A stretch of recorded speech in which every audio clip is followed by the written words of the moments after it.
Puji dan syukur kita sampaikan kepada Allah Subhanahu wa Ta'ala karena hidayah yang dilahirkan kemuliaannya kita semua dapat berkumpul di masjid raya ini. Memulai acara pengajian rutin pada sore hari ini, saat kedua kita memberikan selawat serta salam kepada Nabi Muhammad SAW.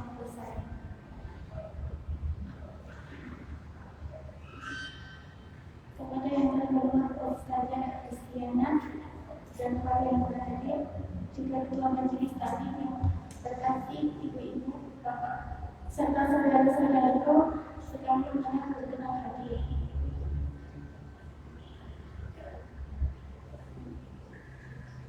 Untuk acara selanjutnya, ya Allah, untuk silakan berhasil.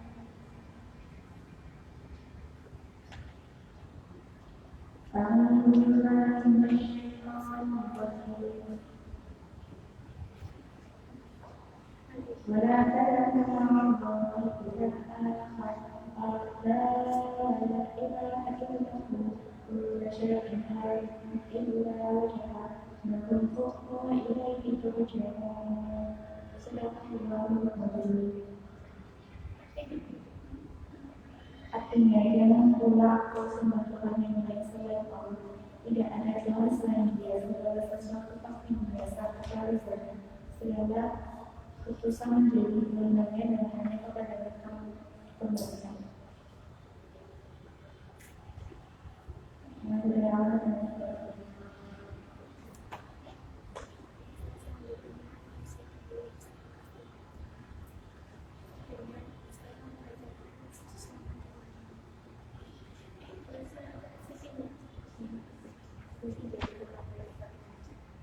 Selanjutnya silakan mengenalkan Kristiana selaku pengambil hari ini.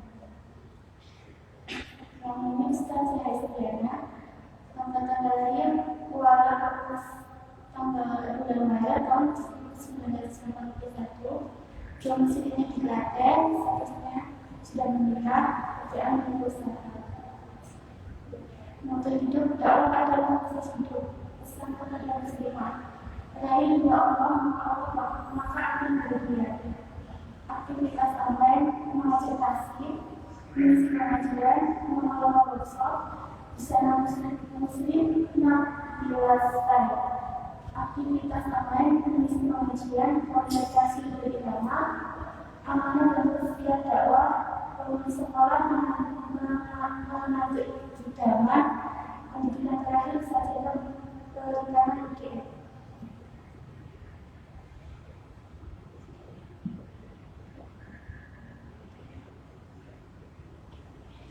Acara selanjutnya adalah acara ini yang akan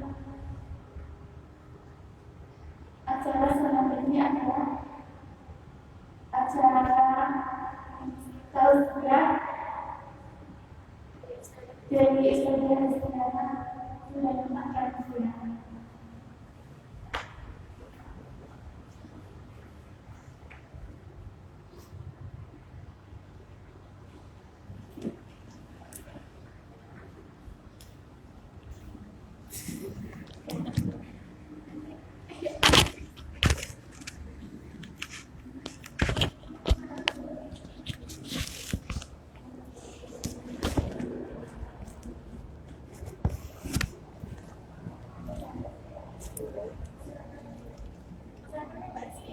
Oh ya, dah mau.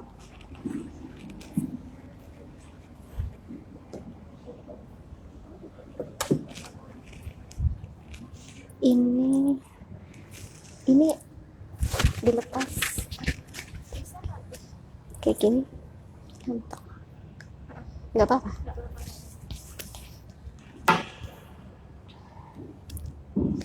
Bismillahirrahmanirrahim. Assalamualaikum warahmatullahi wabarakatuh. Alhamdulillahirabbil alamin, wassalatu wassalamu ala asyrafil anbiya'i wal mursalin wa ala alihi washabbihi ajmain. Rabbi shrah li sadri wa yassir li amri wahlul 'uqdatam min lisani yafqahu qawli. Bersyukur kepada Allah atas segala nikmatnya sehingga pada sore ini kita bisa melakukan kajian ya, kajian kemuslimahan. Tidak lupa salawat serta salam senantiasa tercurah kepada junjungan kita Nabi Muhammad SAW, kepada kerabat beliau, kepada para sahabat, dan kepada kaum muslimin yang istiqomah dengan dinul Islam hingga yaumil akhir nanti. Semoga kita mendapatkan syafaat dari Rasulullah. Allahumma amin. Alhamdulillah yang dimuliakan oleh Allah, pada kesempatan ini saya diamanahkan untuk menyampaikan kajian ya, di mana judul yang diangkat adalah balada layangan putus gitu ya. Ini ada nggak yang nggak ngerti kok masalah layangan dibahas di sini? Tahu ya layangan putus? Tahu ya? Semoga nyambung gitu ya. Kalau zaman saya kok layangan putus diapain? Dikejar gitu ya. Kalau sekarang layangan putus dianggap musibah gitu ya. Jadi next, layangan putus. Kenapa saya mengambil tema ini gitu ya? Tema ini bisa dikatakan lagi tren gitu ya, baik di kalangan anak-anak muda maupun di kalangan emak-emak gitu. Nah, kalangan emak-emak ini sangat emosional gitu ya ketika melihat film ini, tayangan gitu ya, layangan putus. Mungkin ibu, maaf kayaknya ada ibu-ibu gitu ya, ibu tahu layangan putus? Nggak tahu ya. Jadi saya sedikit cerita ya Bu. Ini lagi rame Bu, film kayak film pendek gitu ya, tapi bersambung. Jadi bukan sinetron juga sih ya sebenarnya ya, film gitu. Nah, jadi layangan putus ini nama film Bu, judul film. Awalnya itu dari novel yang ditulis, katanya sih gitu ya, dari cerita pribadi, di mana suaminya itu melakukan perselingkuhan gitu ya. Nah kemudian akhirnya banyak netizen yang pro dengan penulis, kemudian diangkatlah ini menjadi sebuah film gitu ya, film layangan putus. Itu yang di depan itu namanya Kinan. Nah, saya saya nggak ngikutin semua loh ya, pusing kalau ngikutin semua. Depan tuh Kinan ini ceritanya dari sinopsisnya itu dia ibu rumah tangga, menikah dengan Mas Aris gitu ya. Nah, Kinan ini dokter sebenarnya, tapi dia memilih tidak bekerja gitu ya. Dia memilih mengurus rumah tangganya. Katakanlah ibu yang baik lah gitu ya, istri yang baik. Mas Aris ini pengusaha.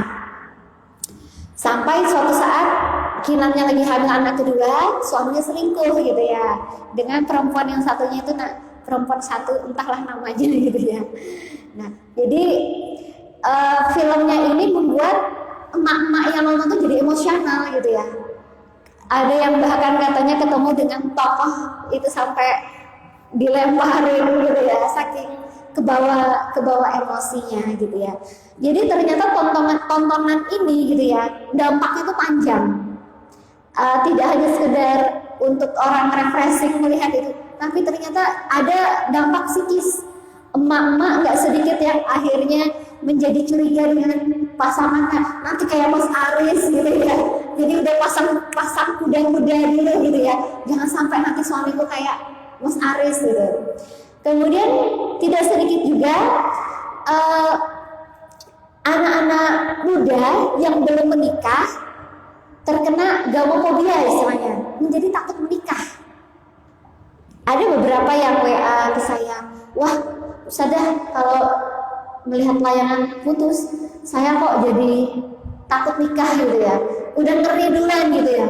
Bayangannya pernikahan itu nanti identik dengan perselingkuhan. Jadi Mas Aris itu dianggap sebagai perwakilan contoh dari sampel laki-laki gitu ya. Nah ini ternyata dampaknya panjang gitu ya. Ini memang sangat disayangkan gitu ya.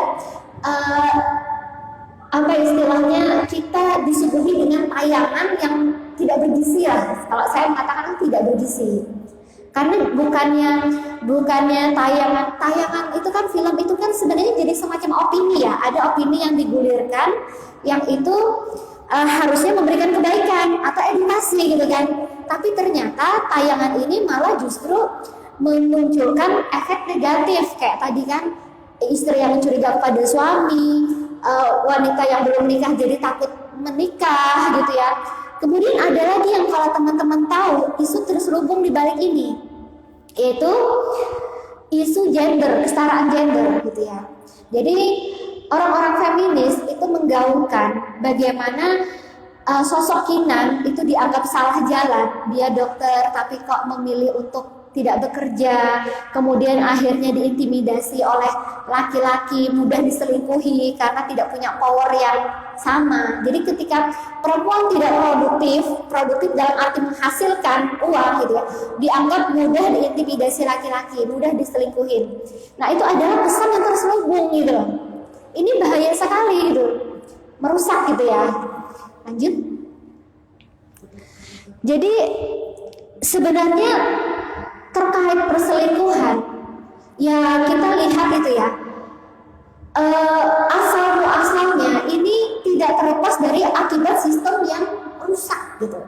Saat ini saya katakan sistemnya itu adalah sistem yang rusak. Kenapa sistemnya rusak?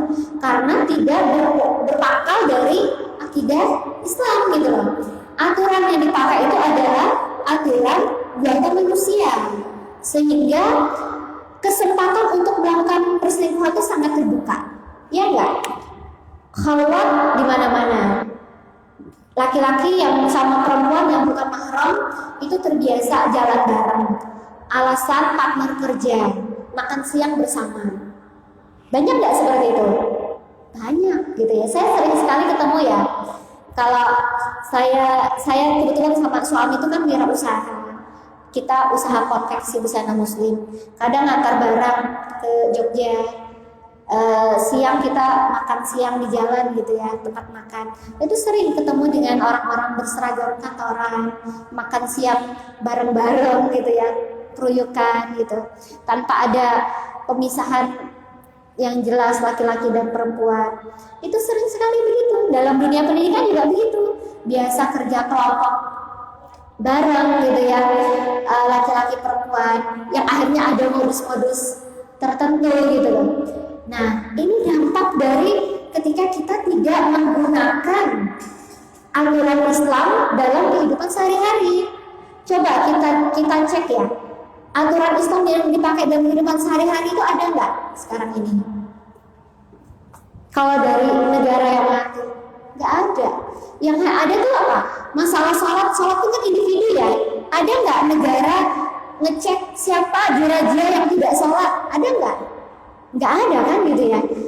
Laki-laki kok nggak Jumatan? Apa dirajia? Enggak. Yang dirajia itu sekarang masker, SIM gitu kan.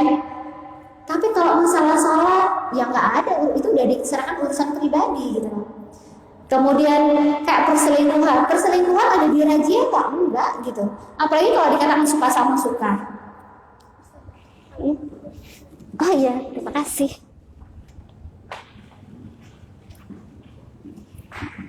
Maaf, saya di atas.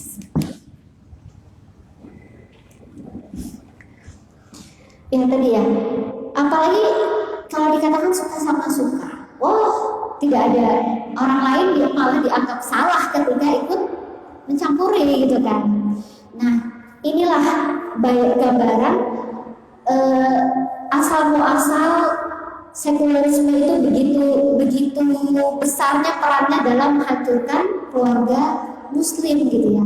Dari ikhtilat, dari khalwat, kemudian tabaruj gitu ya, perempuan ketika keluar rumah biasanya jauh lebih cantik daripada ketika dia berada di rumah gitu ya. Kerja seharian ketemu dengan partner, terima kasih. Kerja seharian ketemu dengan partner fresh gitu ya. Pulang sore udah capek, udah males dandan di rumah gitu kan, karena merasa gak kemana-mana. Jadi ketemu suami dalam posisi seadanya, ketemu teman kerja dalam posisi optimal gitu kan. Jadi ini adalah memancing gitu loh, memancing di air keruh gitu ya. Tambah lagi yang laki-laki juga kurang iman gitu ya, tidak menjaga komitmen pernikahan gitu kan. Akhirnya wajar terjadi perselingkuhan.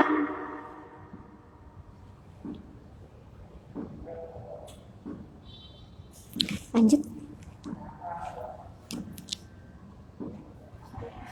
Ya.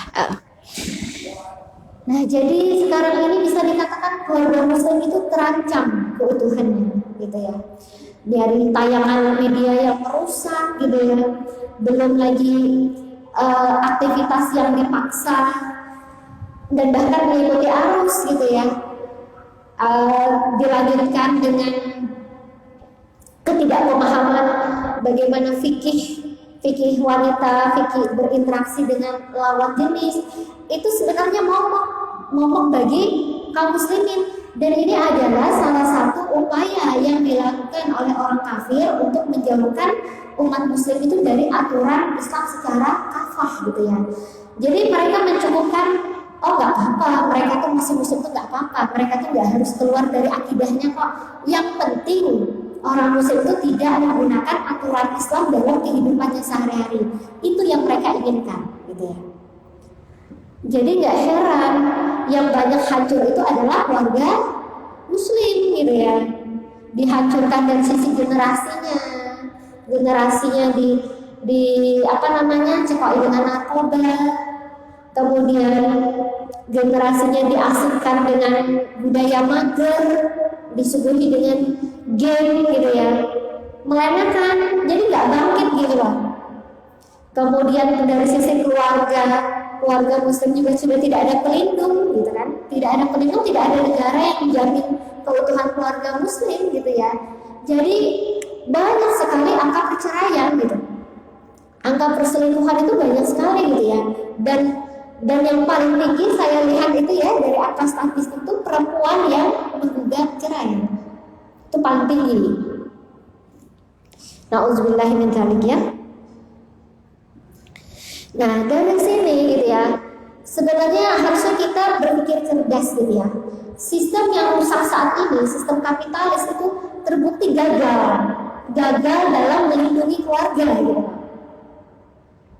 Dari mereka harusnya kan negara itu mensensor, oh ini ada tayangan yang layak, oh ini ada tayangan yang tidak layak gitu kan, oh ini ada tayangan yang bergizi.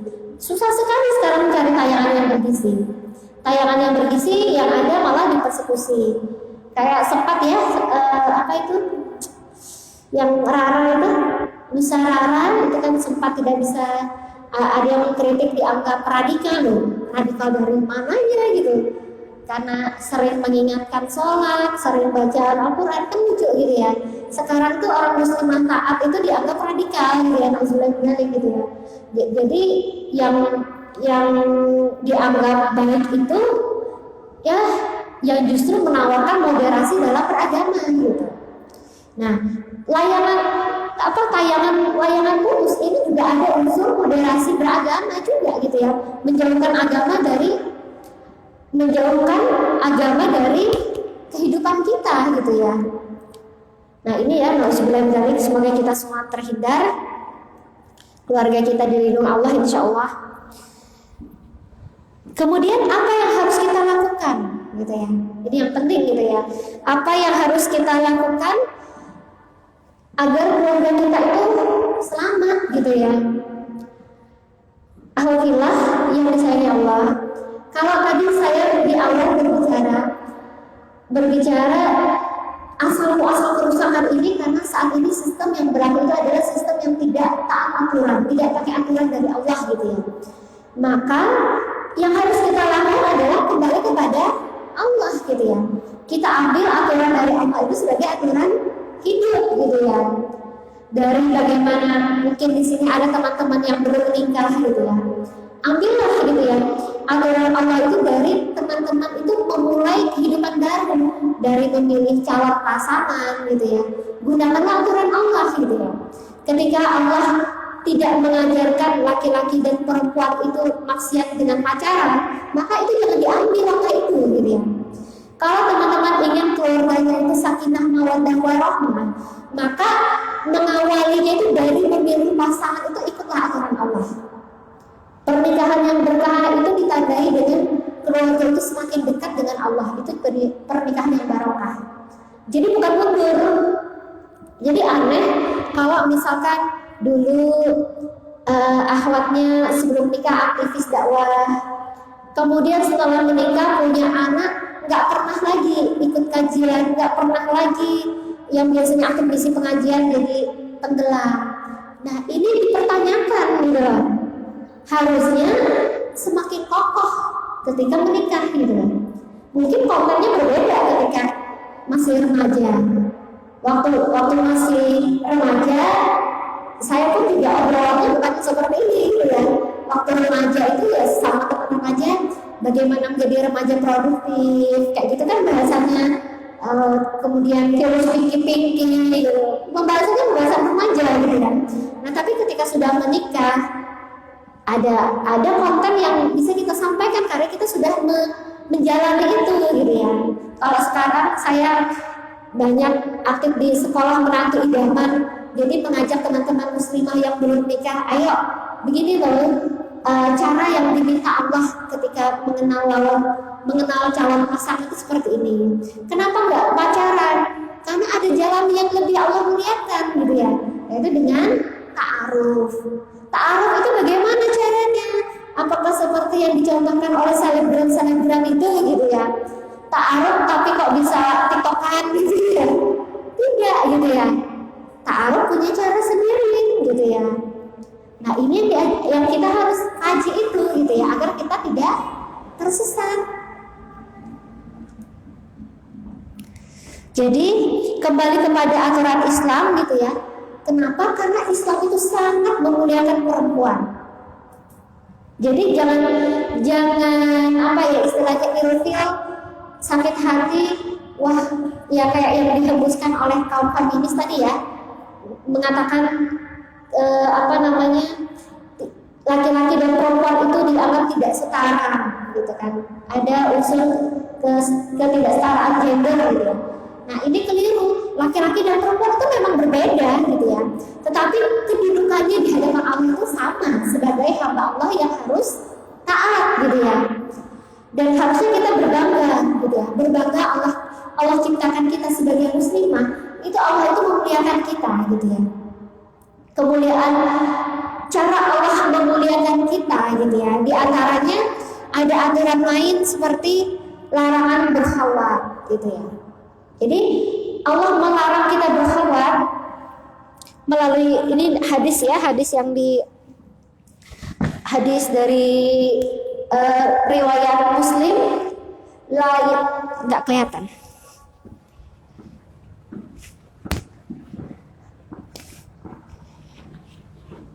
La yahwanna rajulun bi aqatin illa wa ma'ahanhu. Seorang laki-laki seorang laki-laki tidak boleh berkhawat dengan seorang wanita kecuali wanita itu disertai mahramnya. Hadis riwayat Muslim. Jadi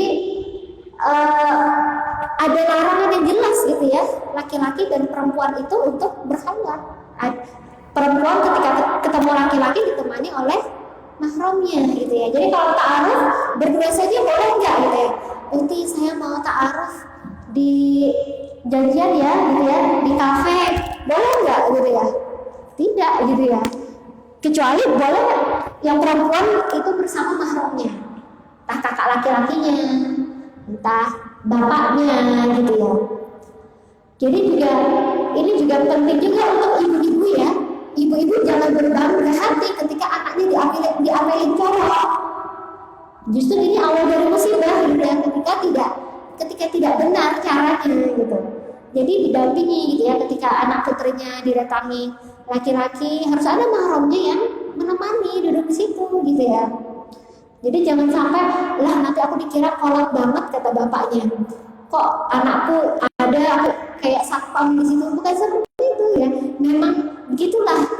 wali itu sangat bertanggung jawab kepada anak perempuan. Jadi jangan sampai ketika anaknya usia 20 lebih panik kok ada laki-laki yang datang main ke sini, kemudian anaknya disuruh tepe-tepe tebar-tebar pesona, itu kesalahan besar gitu ya. Nah, di sini pentingnya kita berilmu kan seperti itu. Kemudian bentuk Islam memuliakan perempuan itu juga memerintahkan kita untuk menundukkan pandangan gitu ya. Ini disampaikan di dalam surah An-Nur ayat 31. Wa kullil mu'minati yaghdudna. Katakanlah min absarihinna. Katakanlah kepada wanita yang beriman, hendaklah mereka menahan pandangannya ya. Menahan pandangannya. Maaf itu kepotong ya. PPT-nya kepotong. Jadi dalam surah An-Nur ayat 31 itu hendaklah katakanlah kepada wanita yang beriman, hendaklah mereka menahan pandangannya. Nah, menahan pandangannya itu jangan ketika ketemu dengan laki-laki ajnabi. Laki-laki ajnabi itu laki-laki yang bukan mahram gitu ya. Itu jelalatan gitu ya. Asik gitu ya, menikmati ada pemandangan yang apik gitu ya. Tidak begitu gitu ya. Ini berlaku bagi yang belum menikah dan sudah menikah. Jadi kayak saya sudah bersuami itu pun sama aturannya gitu ya. Tidak bisa saya asal walaupun saya sudah punya suami asik dengan tidak menjaga mata gitu ya, nggak bisa gitu ya. Jadi sudah dirambu-rambu di dalam Islam gitu ya untuk menundukkan pandangan gitu ya, menjaga, tidak harus menunduk terus gitu ya, menjaga pandangan itu bisa dialihkan kemana gitu ya. Nah tadi untuk menghindari hal-hal yang tidak diinginkan gitu kan, syahwat itu asal muasalnya kan dari pandangan gitu ya, dari pandangan, kemudian dari interaksi, makanya tadi dilarang khalwat tadi kan karena ada interaksi, apalagi perempuan yang udah baper, diperhatiin dikit gitu ya, dapat coklat dikit udah kelepek-kelepek misalnya gitu ya, bahaya gitu ya. Jadi kalau udah tahu baperan jangan coba-coba gitu, jangan main-main gitu ya dengan aturan yang sudah Allah tetapkan. Kemudian bentuk Islam memuliakan perempuan berikutnya adalah larangan tabaruj. Wala tabarrujna tabarrujal jahiliyatil ula, dan janganlah kamu berhias dan bertingkah laku seperti orang-orang jahiliyah yang dahulu. Dalam surah Al-Ahzab ayat 33. Jadi kalau orang jahiliyah yang dahulu itu ketika keluar rumah dan habis gitu ya. Jadi udah menor. Nah, ini nggak boleh kita tiru gitu ya. Jadi keluar rumah ya cukup sewajarnya gitu ya, nggak perlu wajahnya tuh dikasih pelangi merah kuning hijau gitu ya. Ya, terus ada yang bertanya ke saya,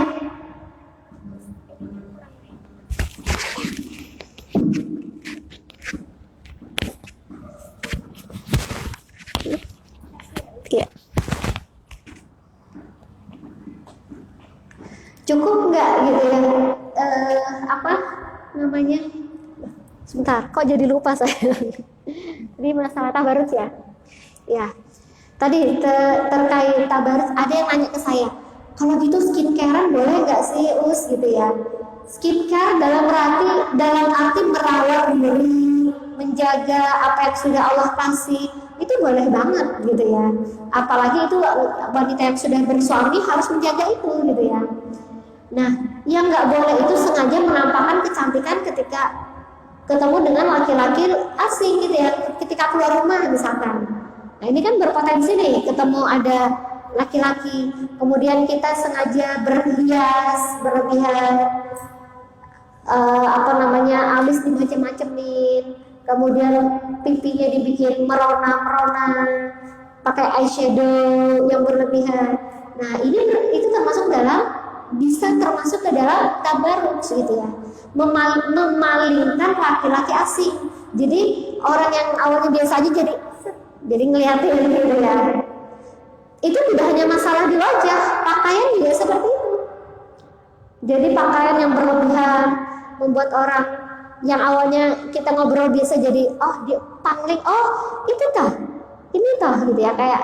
Nah padahal biasanya pengantin ya sengaja dibikin mangling ke ya, kalau di Jawa ya tradisinya ya. Sebenarnya itu tidak tepat gitu. Jadi kalau dandan, kalau nanti suatu saat menikah, nah di sini perlu ada infisal. Infisal itu pemisahan hijab laki-laki dan perempuan. Jadi kamu laki-laki di sini. Nah, kalau saya dulu saya pisah dengan taman. Kamu laki-laki di sana, kamu perempuan di sini. Jadi perempuannya berhias itu nggak masalah, karena dia di tempat perempuan gitu ya. Nah, di situ perlu belajar gitu ya, bagaimana pernikahan sesuai dengan syariat. Nah, kemudian selanjutnya bagaimana agar rumah tangga terhindar dari badai gitu ya.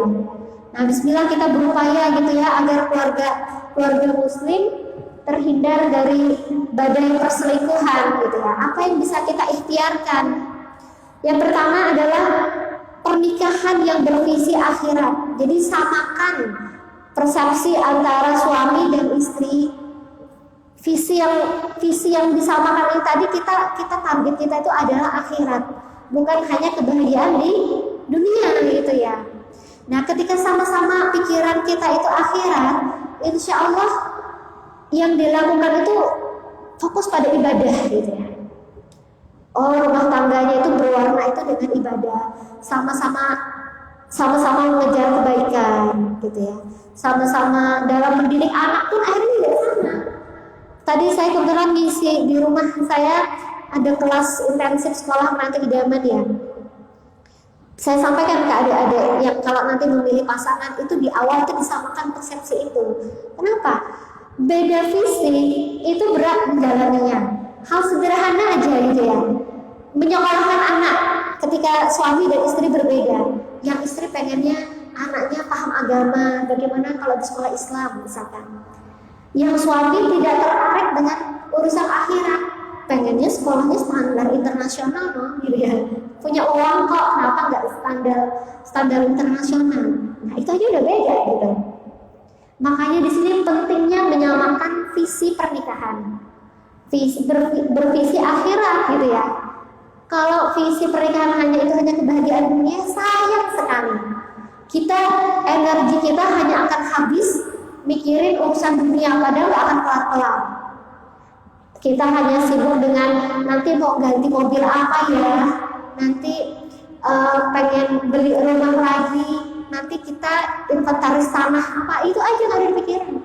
Tapi kalau orang yang bervisi akhirat, suami istri itu lebih cenderung pembahasannya, kalau kita ada rezeki, bagaimana kita wakafkan tanah untuk penghafal Al-Quran misalkan. Bagaimana kalau kita umroh bareng satu keluarga? Itu udah lain, pembicaraannya itu udah beda gitu ya. Jadi samakan dulu persepsi gitu ya di awal itu, visi akhirat yang dicari gitu ya. Kemudian suami istri itu seperti sahabat. Nah ini penting ya. Kalau seperti sahabat itu enak menjalaninya. Walaupun kita udah sama-sama tahu laki-laki itu tugasnya sebagai tulang punggung, perempuan itu sebagai tulang rusuk, itu sebagai manajer rumah tangga suaminya ya. Dia mengurus anaknya, mengurus rumah tangga suaminya itu agar nyaman gitu ya. Nah, tapi di sini melakukannya itu dengan saling tolong menolong gitu ya, bukan dengan tuntutan-tuntutan. Saling tolong menolongnya gimana? Tidak terlarang ketika suami itu bantu istrinya nyuci baju. Tidak terlarang ketika istrinya punya penghasilan tambahan membantu menutupi kebutuhan rumah tangga. Jadi itu sedekah gitu ya, amal soleh. Suaminya tahu istrinya kelelahan ini gitu ya, ngurus anaknya banyak gitu. Ambil peran ketika istrinya lagi ngajarin anaknya tahfidz, mau sekolah ke ustazahnya. Gak ada salahnya suaminya mengamankan adiknya dulu, dibawa adik yang sekecil jalan-jalan. Nah ini kan sahabat seperti itu, tidak menuntut yang berlebihan gitu ya.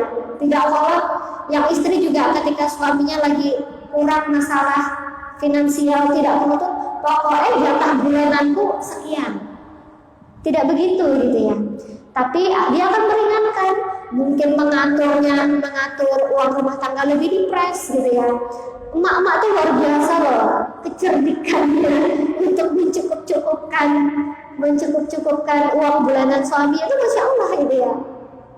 Jadi kalau saya kadang ngobrol dengan ibu-ibu itu ya, bagaimana berupaya menyulap menu biar anak-anak tetap makannya tetap enak gitu ya, tapi dengan keuangan yang minim gitu ya. Nah itu strategi gitu ya.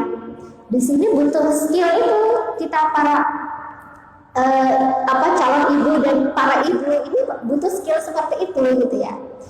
Kan enak rumah tangga ketika menjalaninya dengan persahabatan tadi gitu ya. Kemudian memperjuangkan ketenangan dan ketentraman yang dikatakan sakinah mawaddah warahmah gitu ya, tenang, tentram. Jadi ketika suami pulang itu ketemu istri itu tentram. Nah istri yang menenteramkan itu yang seperti apa itu kita perlu tahu. Istri yang menyenangkan suami itu yang seperti apa kita harus cari tahu gitu ya. Caranya bagaimana? Ya dengan banyak ilmu kok yang bisa kita dapatkan sekarang ini melalui kajian pranikah, melalui ilmu parenting, bagaimana merawat pernikahan itu banyak sekali di YouTube. Jadi kalau rebahan itu cari tayangan yang manfaat ya gitu ya. Sambil lihat Ustadz Salim Villa, Ustadz Felix Xiao gitu kan. Ustadz Oki, banyak lah akhirnya sekarang ini fasilitas seperti itu. Ya namanya pernikahan itu perlu dirawat gitu ya. Ketika yang di awal mungkin belajar bagaimana mengawali pernikahan. Kemudian kalau udah usia, kalau saya tuh udah 18 tahun pernikahan, anak saya udah besar ya, udah gadis, udah SMA kelas 2 anak saya. Yang kalau kami pembicaraannya kan belajarnya bagaimana merawat pernikahan, bagaimana biar suasananya terus asik gitu ya. Itu harus dibangun suasana seperti itu gitu ya. Jadi jangan sampai ketika suami pulang istri menyambut dengan cemberut misalkan. Bagaimana kita tahu kondisi keuangan suami lagi seret, istri malah minta yang macam-macam. Nah kayak gini kan harus saling mengenal. Suami juga perlu belajar gitu ya. Bagaimana kalau istrinya lagi marah, ini berarti tidak perlu ditanggapi, tapi cukup ditenangkan, tidak perlu dibalas nyolot gitu ya. Perempuan marah itu biasanya berarti kan sedang stres tinggi, entah anaknya sedang bikin pola gitu kan, atau kecapean yang luar biasa. Makanya Umar bin Khattab itu luar biasa ya, kelasnya khalifah loh. Dimarahin istri itu diam. Sampai sahabat yang lain kelas kok Khalifah Umar bin Khattab tidak berkata apapun gitu ya. Kata Umar, dia yang mengurusi keperluanku, dia yang mengurusi anak-anakku, dia yang menjadi pakaian menutupi aib-aibku, tidak pantas untuk aku membalas amarahnya istriku. Insya Allah gitu ya. Nah seperti itulah contoh keluarga yang bervisi akhirat gitu ya, yang paham akan aturan dalam Islam gitu.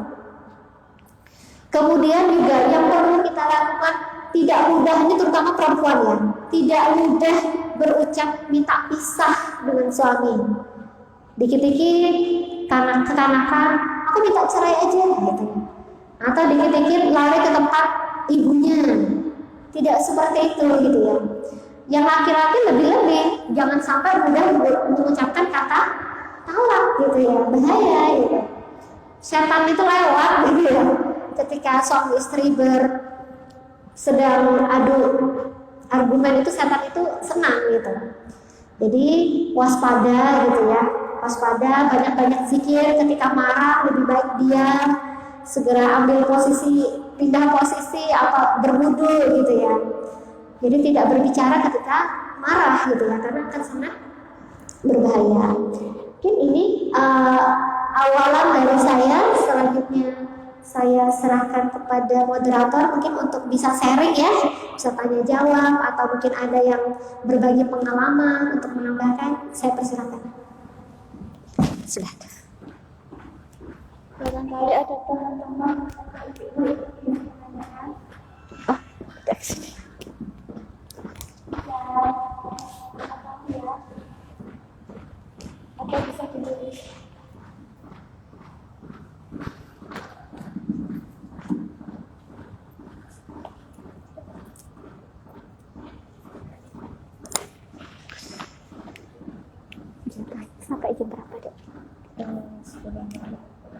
sebelum maghrib.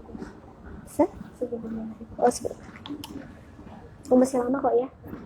Saya pikir tadi udah jam 5 lewat. Nanti lebih selesai.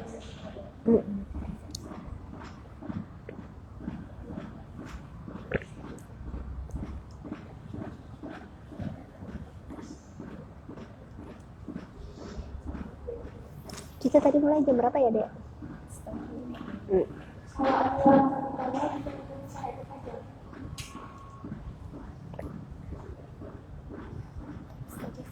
Nanti akhirnya Ustaznya mau mimpin doa penutupan atau Langsung doa penutup majelis aja.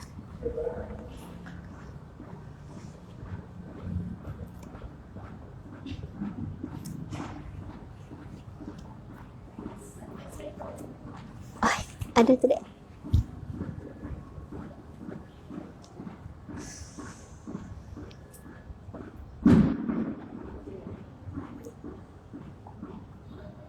Perkenalkan, nama saya Yuni Susian Hussein, saya dari Jatimau. Nah, pertanyaan saya sikap kita sebagai anak semesta ya, melihat orang tuanya itu selalu cekap gitu ya, yang pihak ayah misalnya kita, pihak ibunya juga seperti kita. Itu apa ya? Beda gitu loh, beda dari anak ayah beda. Nah itu sikap kita gimana gitu supaya bapak ibu kita itu tidak kita pasti dulu. Sementara kalau kita yang jadi korban kan anaknya, itu sikap kita gimana supaya orang tua kita itu berterima kasih gitu. Iya.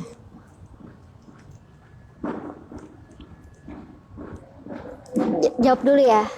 Ya. Saya jawab dulu ya, mungkin yang lain sambil mikir gitu ya. Atau nanti mungkin ketemu ide apa yang mau disampaikan. Dek Widya, Widya apa Widya? Widya ya. Dek Widi menanyakan, jadi ceritanya jadi tempat curhat ini ya. Ya satu sisi curhatnya ibu, satu sisi curhatnya bapak gitu ya. Berarti sebenarnya alhamdulillah Dek menjadi tempat kepercayaan gitu ya bagi orang tuanya. Lebih baik menyampaikannya dengan anggota keluarga daripada curhatnya orang tua keluar rumah, itu malah bahaya gitu ya. Nah di sini berarti kan butuh sikap yang bijak gitu ya. Ada kalanya orang tua itu hanya butuh didengarkan, jadi nggak usah disela, didengerin aja. Kalau nggak bisa ngasih solusi, didengerin aja. Hai, paling nanti solusinya dari mereka sendiri yang ambil gitu ya. Nah, tapi kalau kita memberikan usulannya itu tidak langsung dipotong saat itu. Apalagi misalkan ibu ya, ibu berapi-api nih cerita nih, marah sama bapaknya nih. Jeh bu, jeh gitu ya. Jadi nggak usah banyak komentar dulu gitu ya. Nanti bapak ternyata ala bapak gitu ya, persepsinya bapak. Berarti kan akhirnya kan Dek Widi bisa menyimpulkan ini terjadi miss-nya itu di mana gitu ya.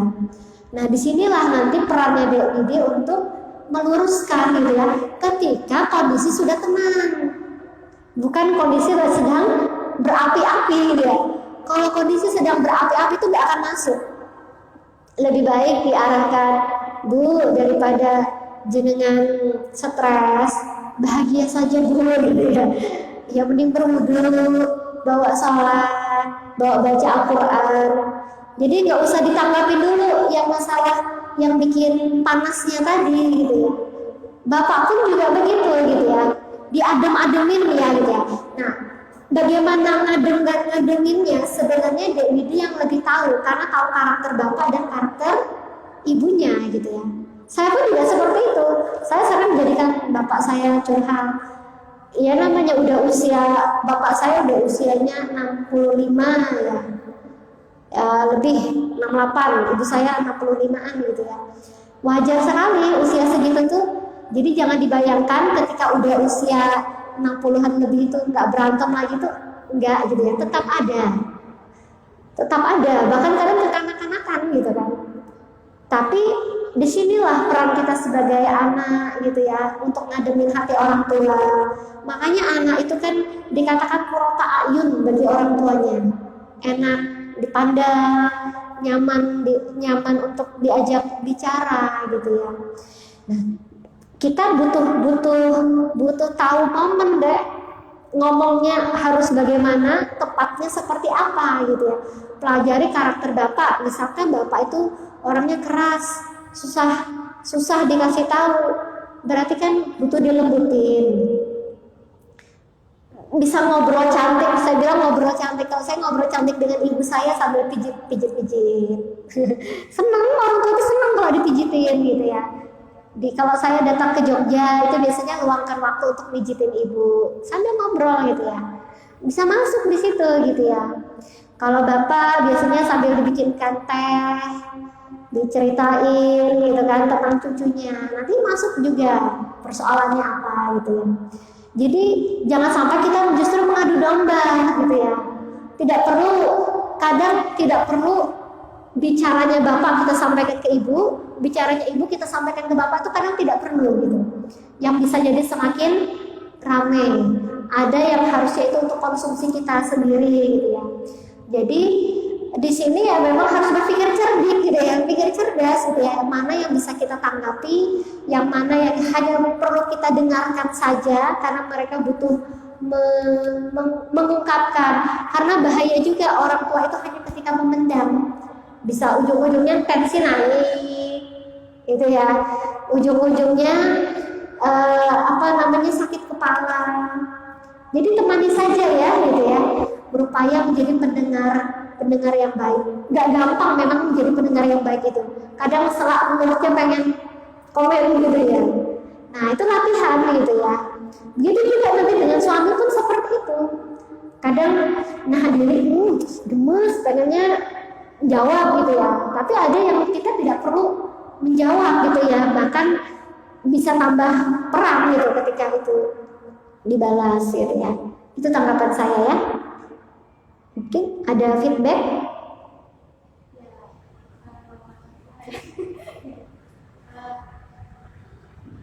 Karena kan dari bapak karena ini masih dari ibu tanya, nah itu tuh jadinya tuh saya bingung harus pihak yang mana gitu, dan itu bingung gitu. Yang satu kita ini, yang kita itu, tapi saya bingung mau pihaknya yang mana. Soalnya jadi emang dari jalan itu emang gimana bisa Jadi justru jangan ditunjukkan keberpihakannya. Malah bahaya kalau menunjukkan keberpihakan kepada sini, keberpihakan kepada ini. Tunjukkan sebagai netral gitu, orang yang netral gitu ya. Nah, di sini kan berarti kan harus tahu akar persoalannya gitu ya. Makanya tidak tepat kalau langsung dibahas ketika mendengar curahan hatinya langsung ditanggapin, kadang tidak tepat gitu ya. Cukup didengarkan dulu saja gitu ya. Nanti ketika ada event yang tepat sampaikan. Karena itu tambah panas, apalagi kalau dipertemukan, waduh, bahaya gitu ya. Tambah ramai. Jadi banyak belajar. Nah itu kan ibrahnya untuk Dek Widi ambil hikmahnya gitu ya. Ternyata berumah tangga seperti ini gitu ya. Bukan untuk ketakutan, tapi ambil pelajaran itu bagaimana kita menghindari terjadi konflik yang seperti itu gitu ya. Iya. Jadi belum nikah sudah dapat ilmu ya. Ilmu langsung di dunia nyata gitu. Iya, sama-sama. Silakan yang lain boleh ya, untuk mungkin menambahkan, untuk memberikan usulan. Ada yang mau ditanyakan?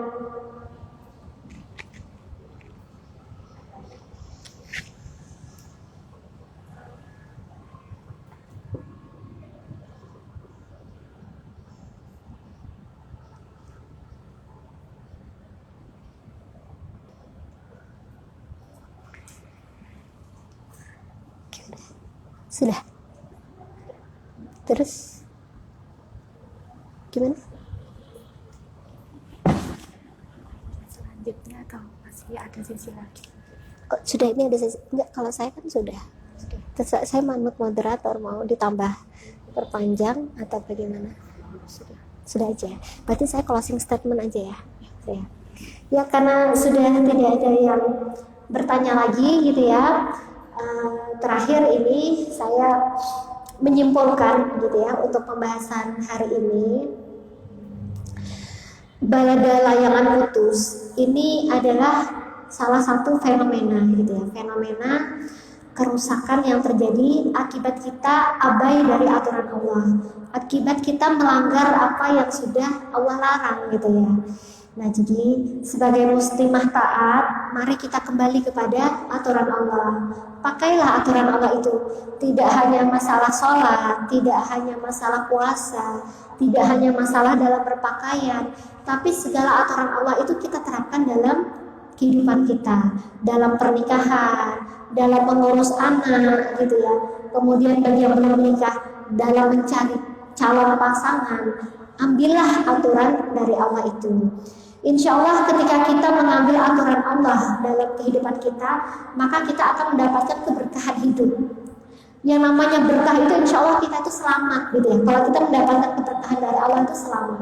Rizki yang mungkin kalau dinilai itu sedikit uangnya, tapi ketika itu berkah, maka itu akan dicukupkan gitu ya. Nah, yang kita inginkan kan seperti itu, pernikahan yang sakinah, mawaddah, warahmah, itu berarti pernikahan yang penuh barokah, pernikahan yang dirahmati Allah. Maka modalnya itu adalah satu, modal itu adalah modal taat. Taat kepada siapa? Taat kepada Allah dan Rasul. Sekian dari saya, mohon maaf jika ada kesalahan. Jika ada kebenaran ini datangnya dari Allah gitu ya. Jika ada kesalahan datangnya dari saya, semoga Allah mengampuni. Dan semoga kita dipertemukan kembali ya dalam kajian kemuslimahan berikutnya. Assalamualaikum warahmatullahi wabarakatuh.